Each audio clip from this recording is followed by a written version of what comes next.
बोलो जयकारा बोल मेरे श्री गुरु महाराज की जय। श्री परमहंस दयाल जी भगवान की जय। आगे की जीवनी श्रवण करते हैं वन विहार। बड़े ही प्रेम से श्रवण करेंगे, सुमरन चलता रहेगा हर श्वास में। बैठे जाई वृक्षन की ओटा, कदली पात कर लियो लंगोटा। एह प्रकार बैठे तन ढापी, ठिठुर ठिठुर जावत तन कापी। प्यास बुझाने के लिए आगे बढ़े तो कुछ लोगों की चहल पहल देखी, तब नगन तन को केले की छाल से ढांप लिया और वृक्षों की ओट में जाकर बैठ गए। वर्षा की शीतल वायु से शरीर ठिठुर ठिठुर कर कांप रहा था दादा गुरुदेव का। कछुक लोग देखे बेहमान नहीं, साधु असाधु नहीं पहचान नहीं। निज तन साधु कष्ट सब सही, पर दुख देख शांत नहीं रही। कुछ लोग त्यागी बाबा को वृक्षों की ओट में बैठे देखकर मन ही मन भय मान रहे थे, क्योंकि साधु असाधु की पहचान भी तो कठिन है ना, हर कोई नहीं पहचान सकता। साधु अपने तन पर अनेकों कष्ट सहन करता है, परंतु दूसरे को दुखी देखकर अशांत हो उठता है, क्योंकि सच्चा साधु सबको अपनी ही आत्मा मानता है। भूख प्यास सर्दी गए भूला, राज काज देखे प्रतिकूला।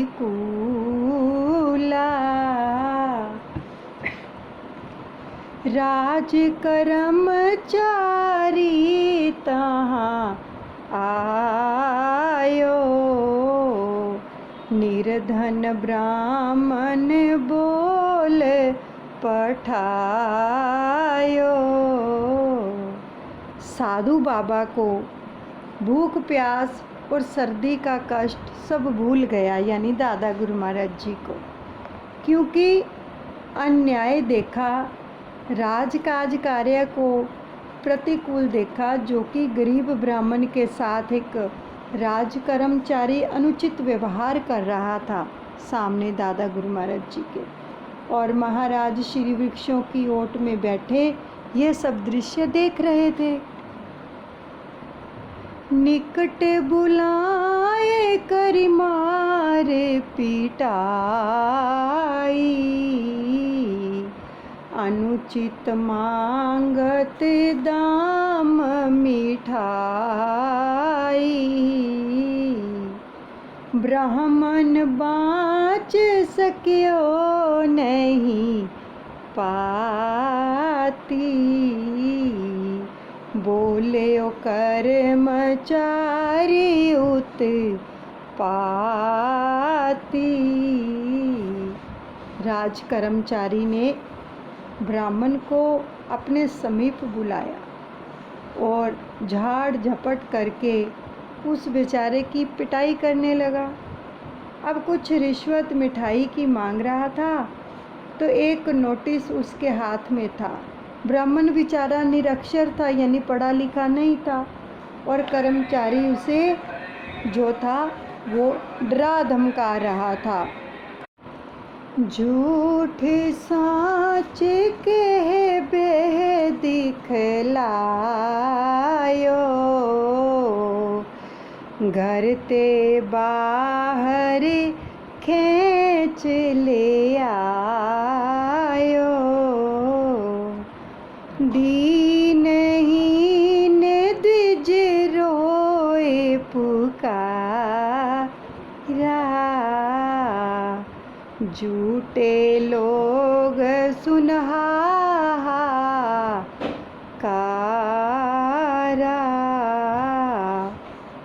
वे कुछ झूठी सच्ची धमकी देकर ब्राह्मण देवता को पकड़कर घर से बाहर खींच ले आया।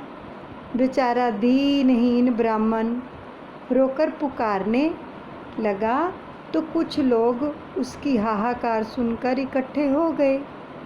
परोपकारी संत सुन दर्द भरी आवाज, रामा दर्द भरी आवाज।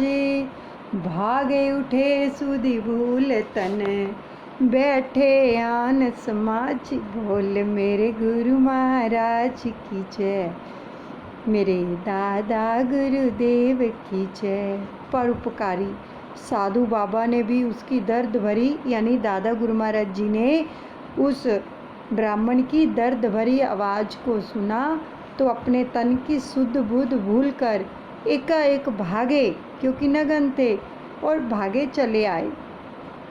और वहाँ जितना समाज जुटा हुआ था उसके बीच में आकर बैठ गए। राज कर्मचारी से पूछा, अधिक ही बाजते है घट छूछा। लाओ तो देखें परवाना, ये है कैसो राज विधाना। साधु बाबा ने राज कर्मचारी से आकर पूछा, क्या बात है, इतनी बातें बना रहे हो, मालूम होता है थोथा चना बाजे घना। लाओ तो हम भी देखें क्या परवाना लेकर आए हो। इस बेचारे ने ऐसा क्या अपराध किया है, तुम्हारा विधान क्या कहता है। आसे अपराध कोने द्विज कीना, लोग ही छीन परवाना लीनो। बाँचे कौन ग्रामीण निरक्षर, साधु बाबा पहुँचे सायक्षर। ऐसा कौन सा अपराध ब्राह्मण ने किया है, हम भी तो देखें। ऐसा कहते हुए लोगों ने परवाना उसके हाथ से छीन लिया, यानी परवाना यानी जो नोटिस लेकर आया था वो। परंतु उसको पढ़े कौन, ग्रामीण तो बेचारे सभी निरक्षर थे, यानी अनपढ़ थे। तो कि तुरंत ही दादा गुरु महाराज जी साधु बाबा जो पढ़े लिखे हुए थे तो आगे बढ़े। पाती बाँच भेद बतलायो, राजन द्विज कहूँ बोल पठायो।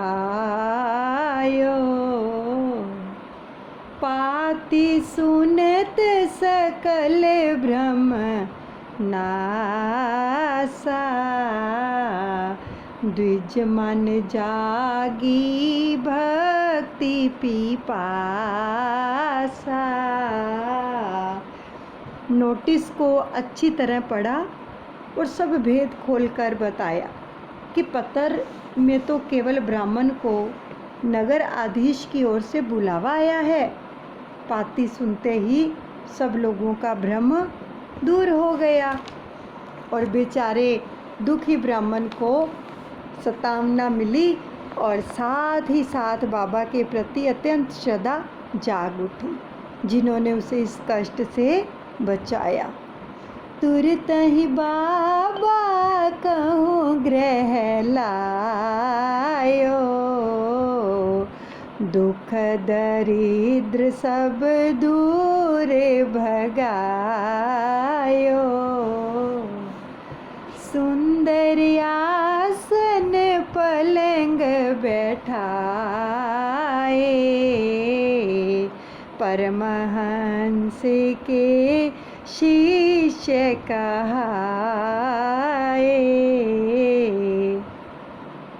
तुरंत ही दादा गुरुदेव यानी साधु बाबा को अपने घर ले आया जो ब्राह्मण था, तो जिन्होंने सब दुख दरिद्र से मुक्ति दिलाई, तो महाराज श्री को सुंदर पलंग आसन पर बिछाकर बिठाया, भोजन कराया, और इसी श्रद्धा भावना को लेकर महाराज जी श्री का शिष्य बन गया।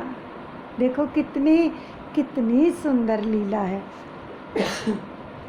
जरा इसको विजुलाइज करें तो देखो इसी प्रकार ही जब हम सतगुरु के ऊपर विश्वास करते हैं, ठीक है, और सतगुरु हमारे दुखों को दूर करते हैं और हमें भी फिर भवसागर से पार कर देते हैं, सब दुख दरिद्र दूर कर देते हैं, लेकिन उनकी बात सुननी पड़ती है, फिर दुख दरिद्र दूर होते हैं।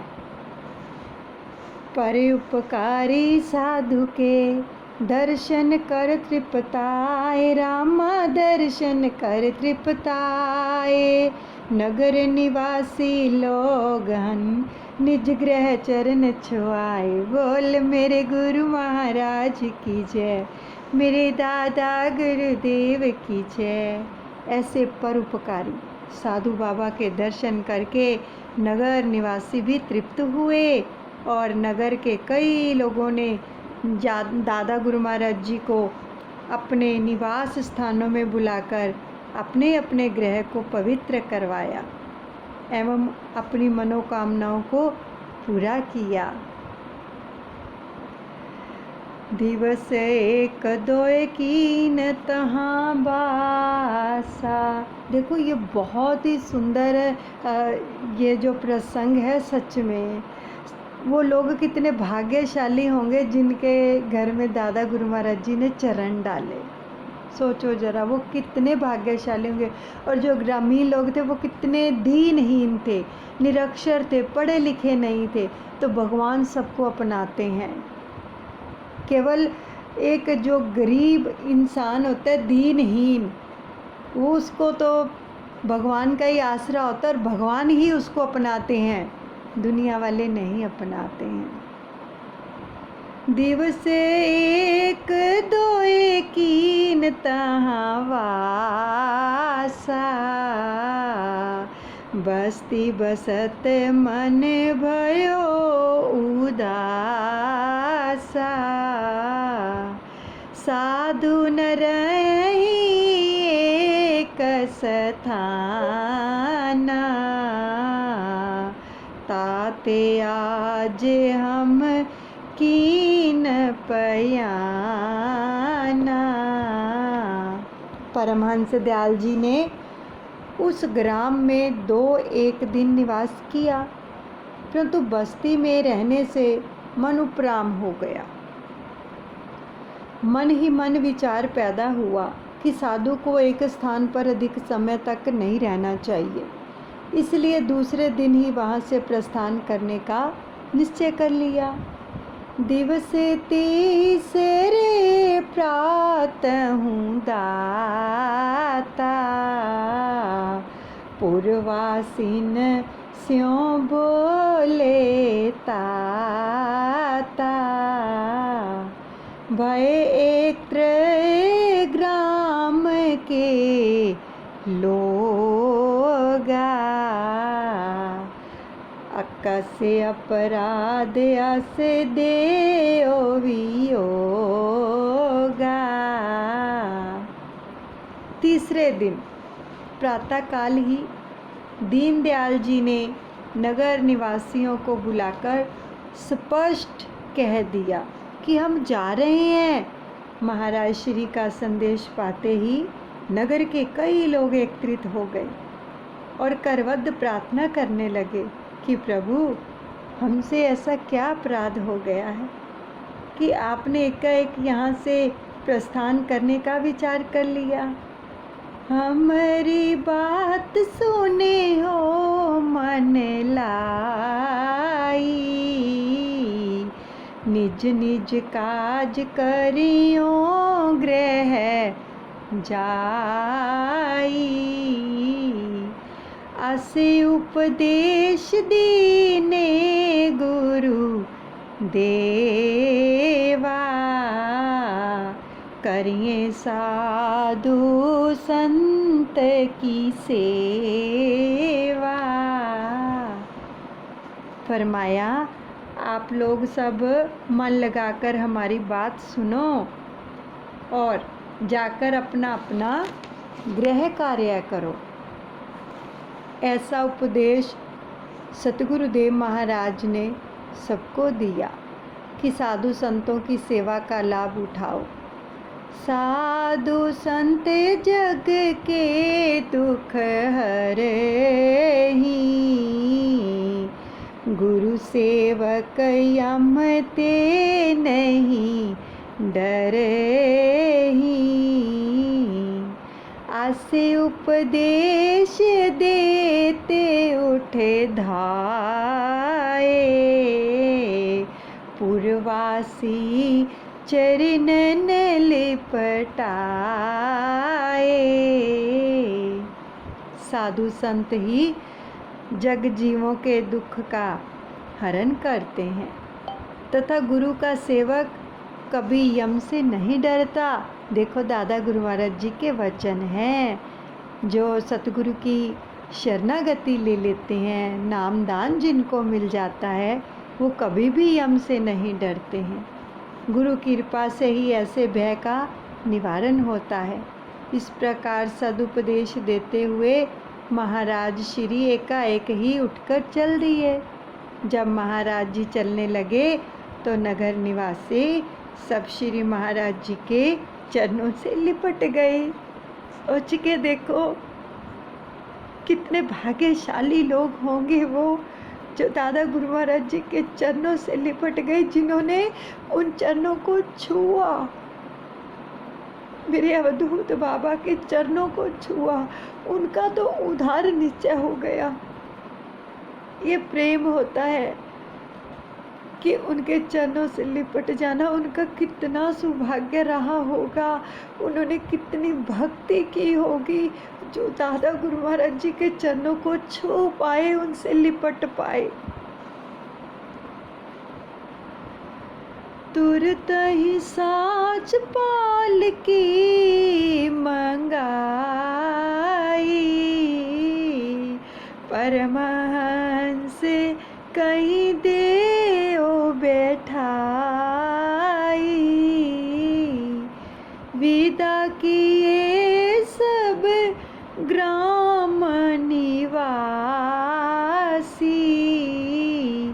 नगर नारी नर भय उदासी।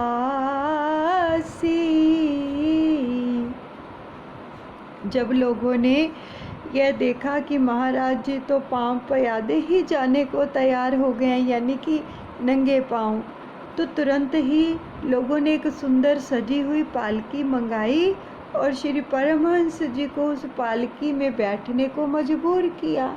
तो श्री महाराज जी को उस पालकी में बैठना पड़ा।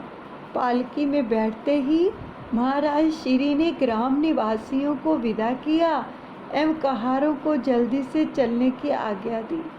इस दृश्य को देखकर सभी नर नारी अत्यंत उदास हुए और महाराज श्री की पालकी जब तक दिखाई देती रही,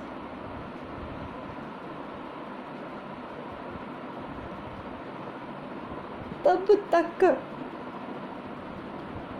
एक टक दृष्टि से उधर ही देखते रहे। क्या हमारे अंदर भी ऐसा प्रेम होता है कि हम अपने सतगुरु को एक टक देखते रहें? बोलो जयकारा बोल मेरे श्री गुरु महाराज की जय। दयालु श्री परमहंस दयाल जी भगवान